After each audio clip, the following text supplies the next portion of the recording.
Hello and welcome back to another video by yours truly. So today's video is going to be the top level, top secret pro tricks that every watch owner should know. So these are 3 tricks that I've learned over the years of watch collecting. Some are fairly well known and some of them are from the dark corners of the internet. So stay tuned, enjoy some random B-roll footage and continue on with the show.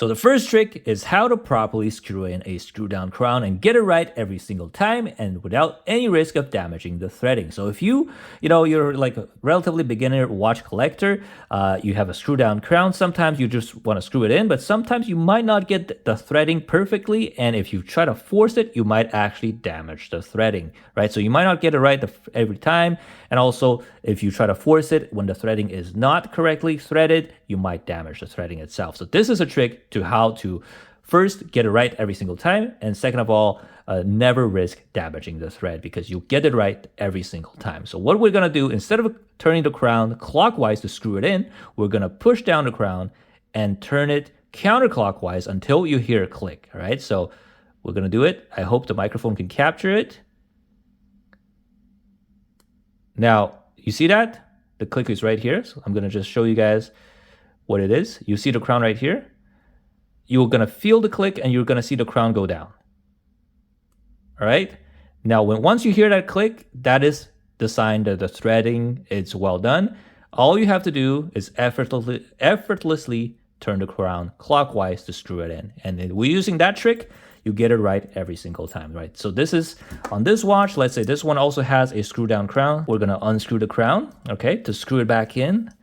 Push the crown down, go counterclockwise until you hear the click and feel the click with your fingers. And as soon as you feel the click, rotate clockwise to screw the crown back in. And you'll get it right every single time. It'll be the right spot and it won't damage the threading at all. So this is a relatively well-known trick that a lot of people know. But if you're a beginner and you do not know this trick and you have a lot of screw down crown watches like dive watches, for example, this is super nice and important to know because it'll just facilitate your life so much easier for you to screw in and screw out this crown. So here's the situation. You open your watch box, you take out a watch that is not currently running. It is an automatic watch. How do you get your watch to run again? Is it A, you shake it, B, you wind it, or C, this top secret pro level method that you don't know about? So I learned this method from a veteran jeweler. When I had a problem with one of my watches, I brought it to him, and this is how he wound the watch. He didn't use the crown, he didn't shake it, he just did this. All right, so this is what you do. You take the watch with your right hand and you put your left hand like this, and you just use your wrist motion like this, and you smack the watch onto the palm of your left hand like this. All right, you will actually feel the rotor start to spin. I don't know if you can hear it, but you actually feel the rotor start to spin and it will wind the watch for you. So here I have an example right here. This Hamilton Khaki that is currently not running, right, is dead. And all it takes is one little smack and it will get running again. So 1, 2, 3. And here we go, it's running again. You don't need to shake it like this. You don't need to like wind it like this. You just smack it a couple of times like this. When you do this properly, the wrist motion and then smack like at this right here, you don't need to smack too hard. And you actually feel the rotor start to spin. So here I have Seiko with an exhibition case back to show you guys how this works. So this Seiko is currently dead, is not running. Right, so we're going to do the same thing. We're going to smack it like this, and you'll see the rotor start to spin a lot. It's going to spin around much more than if you were to just shake it or if you were to wind it like this. So let's show you guys how this works. 1, 2, 3.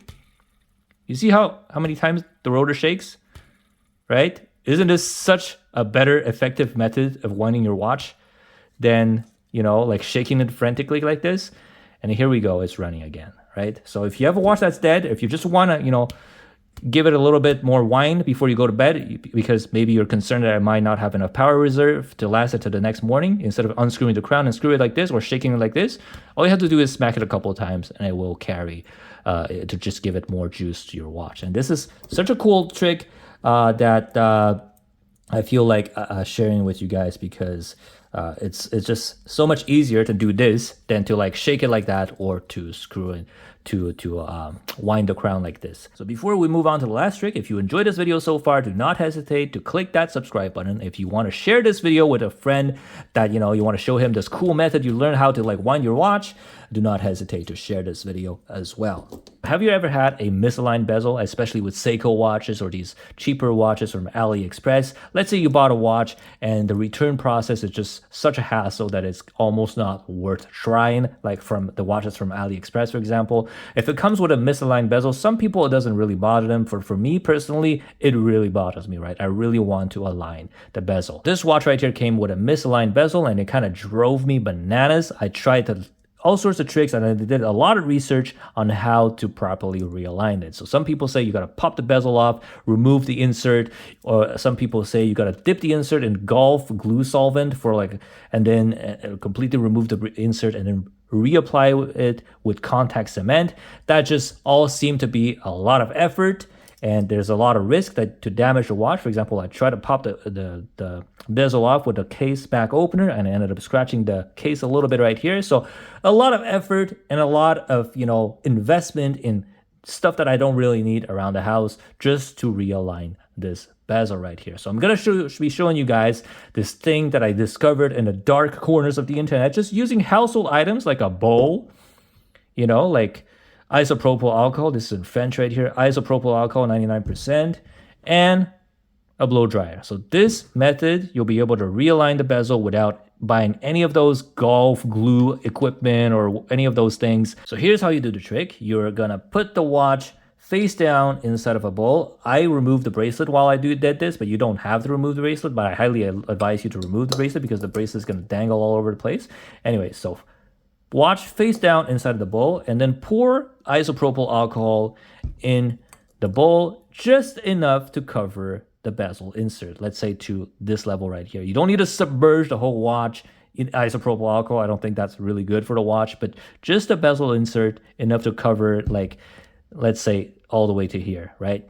Just enough to soak the bezel insert in isopropyl alcohol. So what the isopropyl is going to do, the isopropyl alcohol is going to do is going to start to dissolve the glue that is attaching the bezel insert to the bezel itself. But you don't want to completely dissolve the glue because then the bezel will just fall off and it will have no grip. You just want to dissolve it enough so that the bezel can become loose, and then you just slowly with your two thumbs like this push the bezel triangle into alignment. And then once you push it into alignment, take a blow dryer to dry off, all the isopropyl alcohol, and then press the bezel back in, and then leave it overnight for the glue to dry and set back in. And then voila, you have a perfectly aligned bezel insert without having to remove the bezel off, pop the bezel off with a tool or buy some golf solvent, remove the bezel and reinstalling it with contact cement. You have to go to a hardware store, to the golf store. You'd have to do all those things. Seems to be a lot of effort. This is common household items. This is $3 at a pharmacy. You can realign the bezel, no problem. So here's how I did it, right? Do it like this, and then put enough alcohol. Every 15 minutes, check, because I don't know how much glue that they put into the bezel, so your mileage might vary. The guy that posted this a thread onto the watch forum, he said he left it for a couple of hours. I didn't really trust him because I didn't want all the glue to be dissolved, so I checked every 15 minutes in order to see as soon as you were able to move the bezel a little bit, you align it and then you dry it off immediately, right? You don't want to leave it too long because if too much of the glue is dissolved by the isopropyl alcohol, then the bezel might completely fall off, and you just still have to go to the hardware store to buy contact cement in order to cut to glue the bezel back on. So just enough so that you can shift the bezel. So I checked every 15 minutes, and it took me about 45 minutes for me to be able to shift the bezel a little bit so that it is perfectly aligned. But your mileage might vary, so stay, set a timer, check every 15 minutes. Just the way I did it was like I held the watch like this, and I took my two thumb like this, and I just start to shift the bezel so that the triangle align with the marker right here. And then I got it perfectly. As soon as I got it perfectly, press down the bezel so that it sticks back in, dry it with the hair dryer right here, and then leave it overnight, and it will be perfectly back in, right? So there's enough glue there to still like maintain the bezel insert to glued into the bezel itself. and it's perfect right here. So just beware when you're doing this trick to not leave the wash too long in the isopropyl alcohol, because then the loom pip might fall off and the whole bezel, if too much of the glue is dissolved, then you'd have to reattach it with the contact cement. All right, so that's it for the 3 tricks, and hopefully you enjoyed this video. Do not hesitate to comment, likes, and subscribe. And do you have any tricks that that might not be commonly well known that you want to share with us in the comment section? I can make maybe a part 2 of this. So do not hesitate to leave that in the comment section below. Don't hesitate to subscribe. And until next time, thank you very much for watching.